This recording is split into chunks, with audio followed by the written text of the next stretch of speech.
El ascenso del Señor Tenebroso.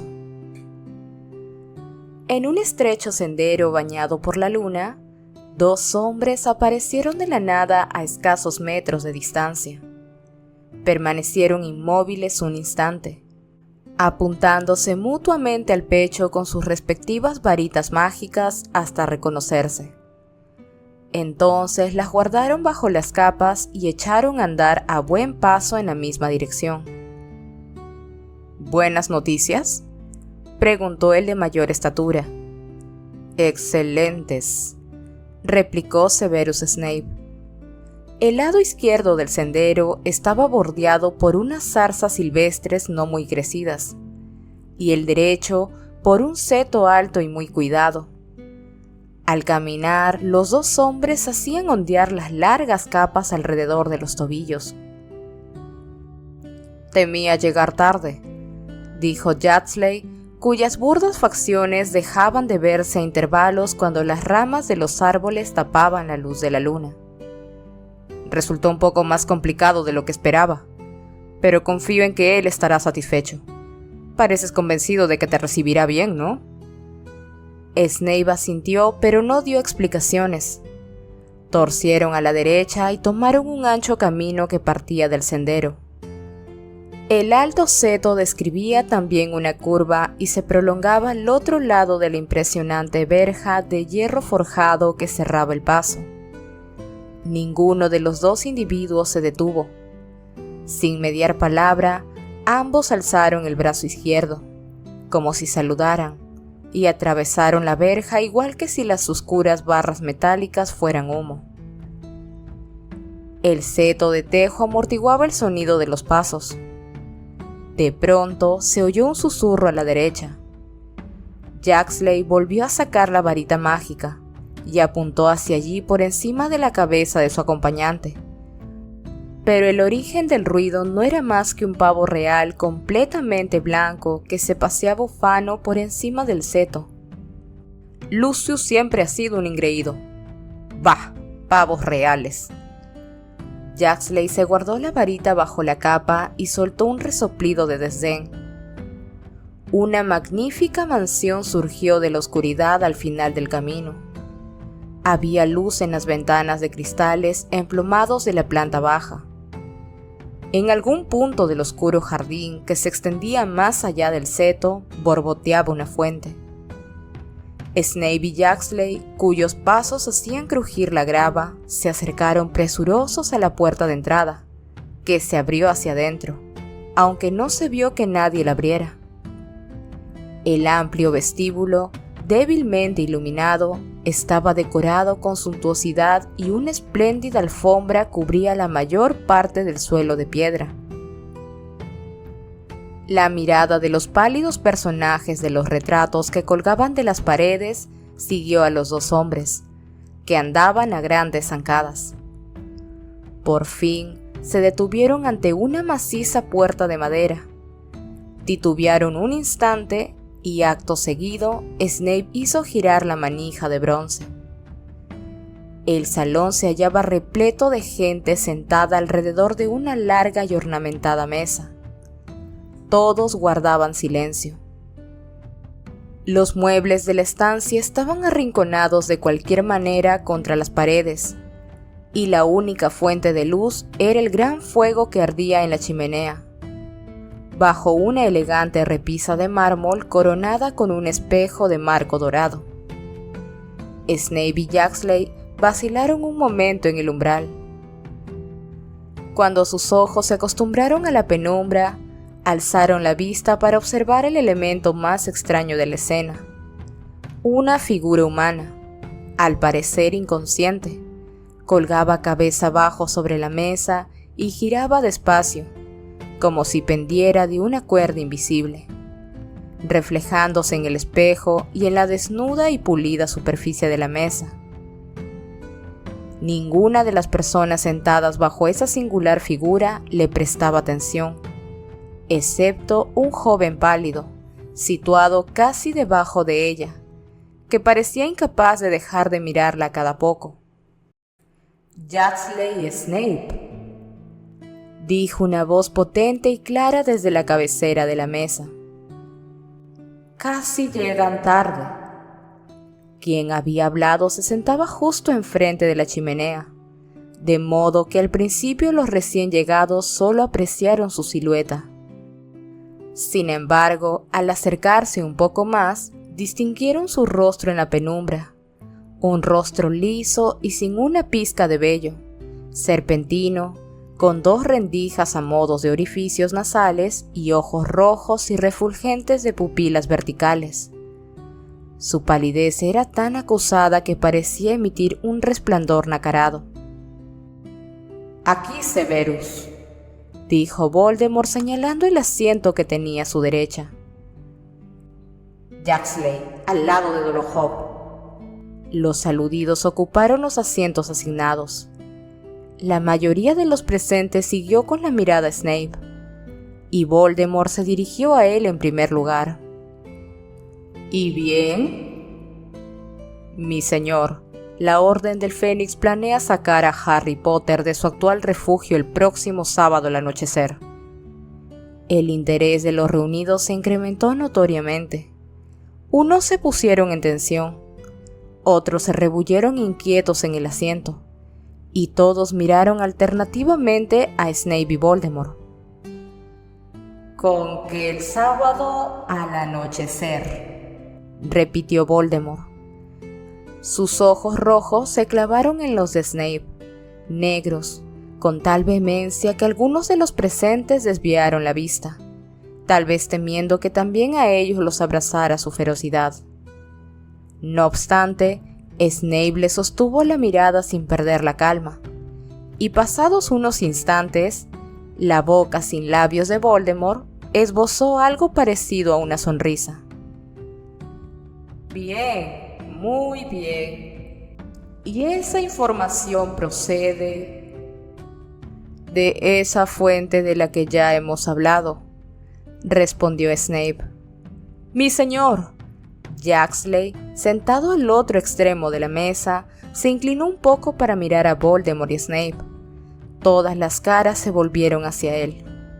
«Mi señor, yo he oído otra cosa», dijo, y calló, pero en vista de que Voldemort no respondía, añadió: «A Dowlish, el Auror, se le escapó que Potter no será trasladado hasta el día 30, es decir, la noche antes de que el chico cumpla 17 años. Snape sonrió y comentó: «Mi fuente ya me advirtió que planeaban dar una pista falsa. Debe de ser esa. No cabe duda de que a Dowlish le han hecho un encantamiento con Fundus. No sería la primera vez. Todos sabemos que es muy vulnerable». «Le aseguro, mi señor, que Dowlish parecía muy convencido», insistió Jaxley. «Si le han hecho un encantamiento con Fundus, es lógico que así sea», razonó Snape. «Te aseguro, Jaxley, que la oficina de Aurores no volverá a participar en la protección de Harry Potter. La Orden cree que nos hemos infiltrado en el ministerio». «En ese caso la Orden no se equivoca, ¿no?», intervino un individuo rechoncho sentado a escasa distancia de Jaxley. Soltó una risita espasmódica y algunos lo imitaron, pero Voldemort no rió. Dejaba vagar la mirada por el cuerpo que giraba lentamente suspendido encima de la mesa, al parecer absorto en sus pensamientos. «Mi señor», continuó Jaxley, «Dowlish cree que utilizarán un destacamento completo de Aurores para trasladar al chico». El señor tenebroso levantó una mano grande y blanca. El hombre enmudeció al instante y lo miró con resentimiento, mientras escuchaba cómo le dirigía de nuevo la palabra a Snape.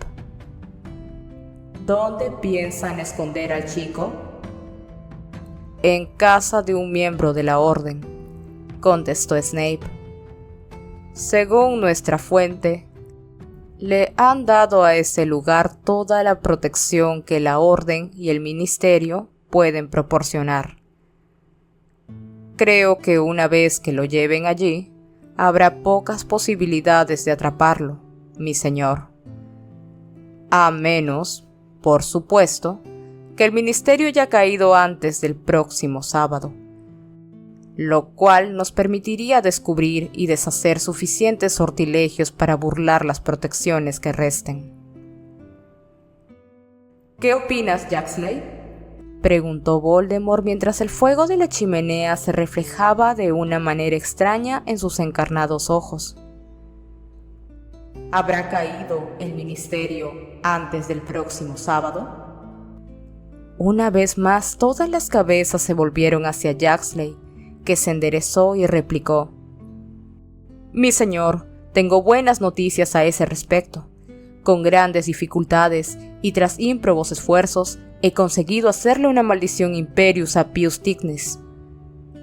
Los que se hallaban cerca de Jaxley se mostraron impresionados, y su vecino Dolohov, un hombre de cara alargada y deforme, le dio una palmada en la espalda. Algo es algo, concedió Voldemort. Pero no podemos basar todos nuestros planes en una sola persona. Scrimgeour debe de estar rodeado por los nuestros antes de que yo entre en acción. Si fracasara en mi intento de acabar con la vida del ministro, me retrasaría mucho. Sí, mi señor, tiene razón, pero Tignis, como jefe de departamento de seguridad mágica, mantiene contactos regulares, no solo con el ministro, sino también con los jefes de todos los departamentos del ministerio. Ahora que tenemos controlado a un funcionario de tan alta jerarquía, creo que será fácil someter a los demás, y entonces trabajarán todos juntos para acabar con Scrimgeour. Siempre que no descubran a nuestro amigo Tignis antes de que él haya convertido a los restantes, puntualizó Voldemort. En todo caso, sigue siendo poco probable que me haya hecho con el ministerio antes del próximo sábado. Si no es posible capturar al chico una vez que haya llegado a su destino, tendremos que hacerlo durante su traslado. En eso jugamos con ventaja, mi señor, afirmó Jaxley, que parecía decidido a obtener cierta aprobación por parte de Voldemort. Puesto que tenemos algunos hombres infiltrados en el departamento de transportes mágicos, si Potter se aparece o utiliza la Red Flu, lo sabremos de inmediato. No hará ninguna de esas cosas, terció Snape. La Orden evita cualquier forma de transporte controlada o regulada por el ministerio. Desconfían de todo lo que tenga que ver con la institución. Mucho mejor, repuso Voldemort, porque tendrá que salir a campo abierto, y así será más fácil atraparlo. Miró otra vez el cuerpo que giraba con lentitud y continuó. Me ocuparé personalmente del chico. Ya se han cometido demasiados errores en lo que se refiere a Harry Potter, y algunos han sido míos. El hecho de que Potter siga con vida se debe más a mis fallos que a sus aciertos. Todos lo miraron con aprensión. A juzgar por la expresión de sus rostros, temían que se los pudiera culpar de que Harry Potter siguiera existiendo. Sin embargo, Voldemort parecía hablar consigo mismo, sin recriminar nada a nadie, mientras continuaba contemplando el cuerpo inconsciente que colgaba sobre la mesa. He sido poco cuidadoso, y por eso la suerte y el azar han frustrado mis excelentes planes. Pero ahora ya sé qué he de hacer. Ahora entiendo cosas que antes no entendía. Debo ser yo quien mate a Harry Potter, y lo haré. En cuanto hubo pronunciado estas palabras, y como en respuesta a ellas, se oyó un gemido desgarrador, un terrible y prolongadísimo alarido de angustia y dolor. Asustados, muchos de los presentes miraron el suelo, porque el sonido parecía provenir de debajo de sus pies.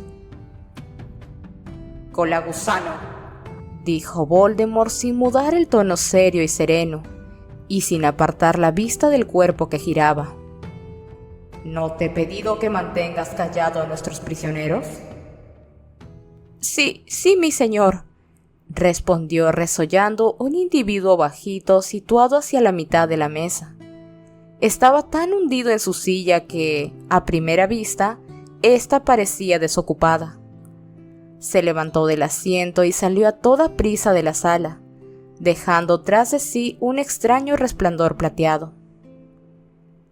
«Como iba diciendo», prosiguió el señor tenebroso, y escudriñó los tensos semblantes de sus seguidores. «Ahora lo entiendo todo mucho mejor. Ahora sé, por ejemplo, que para matar a Potter necesitaré que alguno de ustedes me preste su varita mágica». La cara de los reunidos reflejaron sorpresa. Era como si acabara de anunciar que deseaba que alguno de ellos le prestara un brazo. ¿No hay ningún voluntario? Veamos. Lucius, no sé para qué necesitas ya una varita mágica. Lucius Malfoy levantó la cabeza. Tenía los ojos hundidos y con ojeras, y el resplandor de la chimenea daba un tono amarillento y aspecto serio a su cutis. Cuando habló, lo hizo con voz ronca. «Mi señor». «La varita, Lucius. Quiero tu varita». «Yo». Malfoy miró de soslayo a su esposa. Ella, casi tan pálida como él, y con una larga melena rubia que le llegaba hasta la cintura, miraba al frente, pero por debajo de la mesa sus delgados dedos ciñeron ligeramente la muñeca de su esposo. A esa señal, Malfoy metió una mano bajo la túnica, sacó su varita mágica y se la entregó a Voldemort, que la sostuvo ante sus rojos ojos para examinarla con detenimiento. «Dime, Lucius, ¿de qué es?» «De olmo, mi señor», susurró Malfoy. «¿Y el núcleo central?» «De dragón, mi señor, de fibras de corazón de dragón». «Fantástico», exclamó Voldemort, sacó su varita y comparó la longitud de ambas. Lucius Malfoy hizo un fugaz movimiento involuntario con el que dio la impresión de que esperaba recibir la varita de su amo a cambio de la suya. A Voldemort no le pasó por alto. Abrió los ojos con malévola desmesura y cuestionó. «¿Darte mi varita, Lucius?» «¿Mi varita, precisamente?» Algunos rieron por lo bajo. «Te he regalado la libertad, Lucius. ¿Acaso no tienes suficiente con eso?» «Sí, es cierto. Me he fijado en que últimamente ni tú ni tu familia parecen felices. ¿Tal vez le desagrada mi presencia en su casa, Lucius?» «No, mi señor, en absoluto». «Mientes, Lucius». La voz de Voldemort siguió emitiendo un suave silbido incluso después de que su cruel boca hubiera acabado de mover los labios. Pero el sonido fue intensificándose poco a poco, y uno o dos magos apenas lograron reprimir un escalofrío al notar que una criatura corpulenta se deslizaba por el suelo bajo la mesa. Una enorme serpiente apareció y trepó con lentitud por la silla de Voldemort. Continuó subiendo, parecía interminable, y se le acomodó sobre los hombros. El cuello del reptil era tan grueso como el muslo de un hombre, y los ojos, cuyas pupilas semejaban dos rendijas verticales, miraban con fijeza sin parpadear. El señor tenebroso la acarició distraídamente con sus largos y delgados dedos, mientras observaba con persistencia a Lucius Malfoy. ¿Por qué será que los Malfoy se muestran tan descontentos con su suerte? ¿Acaso durante años no presumieron, precisamente, de desear mi regreso y mi ascenso al poder? Por supuesto, mi señor, afirmó Lucius y con mano temblorosa se enjugó el sudor del labio superior. Lo deseábamos y lo deseamos. La esposa de Malfoy, sentada a la izquierda de su marido, asintió con una extraña y rígida cabezada, pero evitando mirar a Voldemort o a la serpiente. Su hijo Draco, que se hallaba a la derecha de su padre, observando el cuerpo inerte que pendía sobre ellos, echó un vistazo fugaz a Voldemort y volvió a desviar la mirada, temeroso de establecer contacto visual con él. «¡Mi señor!», dijo con voz emocionada una mujer morena situada hacia la mitad de la mesa. «Es un honor alojarlos aquí. Es la casa de nuestra familia. Nada podría complacernos más».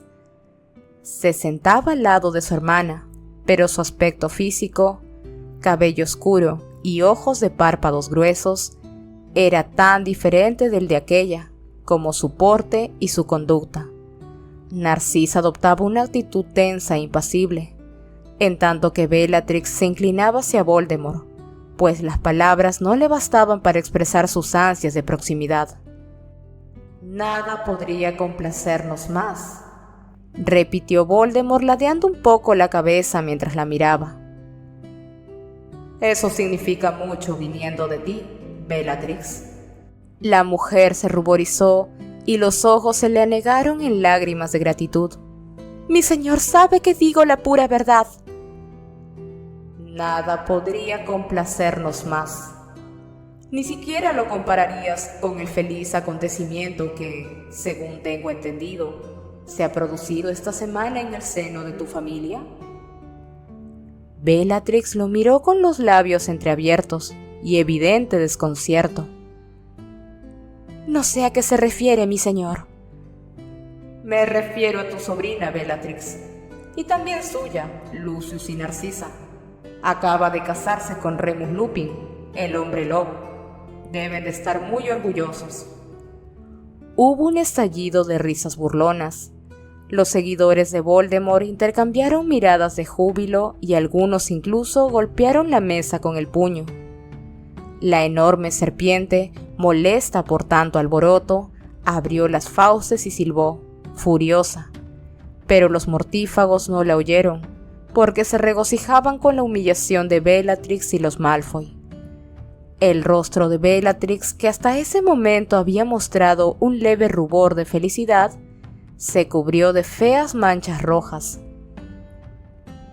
«No es nuestra sobrina, mi señor», gritó para hacerse oír por encima de las risas. «Nosotras, Narcisa y yo, no hemos vuelto a mirar a nuestra hermana desde que se casó con el Sangre Sucia. Esa mocosa no tiene nada que ver con nosotras, ni tampoco la bestia con la que se ha casado». «¿Qué dices tú, Draco?», preguntó Voldemort, y aunque no subió la voz, se le oyó con claridad a pesar de las burlas y los abucheos. «¿Te ocuparás de los cachorritos?». La hilaridad iba en aumento. Aterrado, Draco Malfoy miró a su padre, que tenía la mirada clavada en el regazo, y luego buscó la de su madre. Ella negó con la cabeza de manera casi imperceptible y siguió contemplando de forma inexpresiva la pared que tenía enfrente. «¡Basta!», exclamó Voldemort acariciando la enojada serpiente. «¡Basta, he dicho!». Las risas se apagaron al instante. «Muchos de los más antiguos árboles genealógicos se enferman un poco con el tiempo», añadió mientras Bellatrix lo miraba implorante y ansiosa. «Ustedes tienen que podar el suyo para que siga sano. Corten esas partes que amenazan la salud de los demás. ¿Entendido?».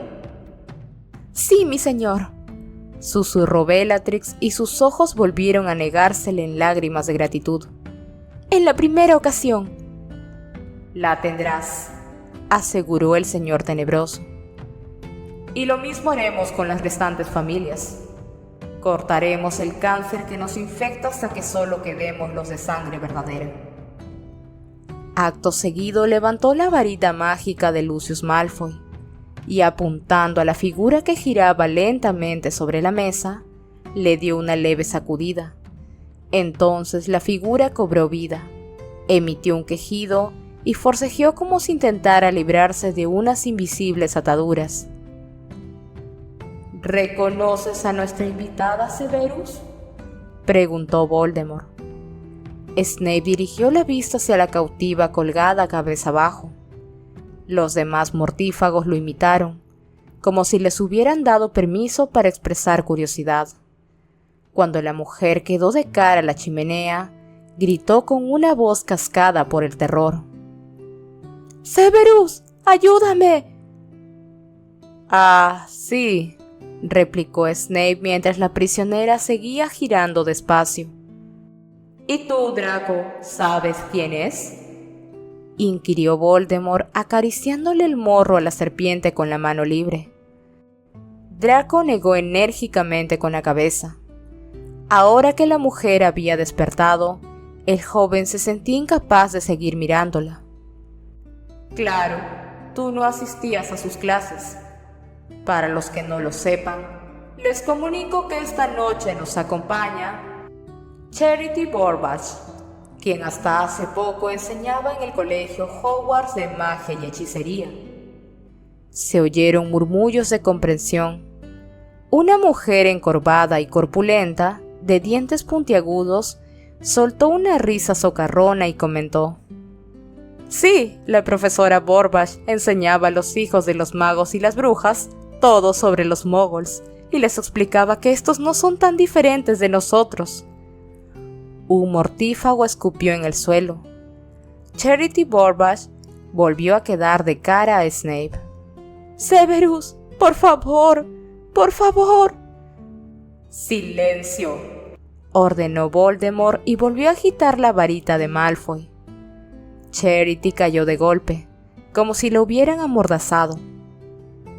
No satisfecha de corromper y contaminar las mentes de los hijos de los magos, la semana pasada la profesora Borbage escribió una apasionada defensa de los sangre sucia en el profeta. Según ella, los magos debemos aceptar a esos ladrones de nuestro conocimiento y nuestra magia, y sostiene que la progresiva desaparición de los sangre limpia es una circunstancia deseable. Si por ella fuera, nos emparejaríamos todos con moguls, o, ¿por qué no?, con hombres lobo. Esta vez nadie rió. La rabia y el desprecio de la voz de Voldemort imponían silencio. Por tercera vez, Charity Borbage volvió a quedar de cara a Snape, mientras las lágrimas se le escurrían entre los cabellos. Snape la miró de nuevo, impertérrito, mientras ella giraba. «Avada Kedavra». Un destello de luz verde iluminó hasta el último rincón de la sala, y Charity se derrumbó con resonante estrépito sobre la mesa, que tembló y crujió. Algunos mortífagos se echaron hacia atrás en los asientos y Draco se cayó de la silla. «A cenar, Nagini», dijo Voldemort en voz baja. La gran serpiente se meció un poco y, abandonando su posición sobre los hombros del señor tenebroso, se deslizó hasta la pulida superficie de madera.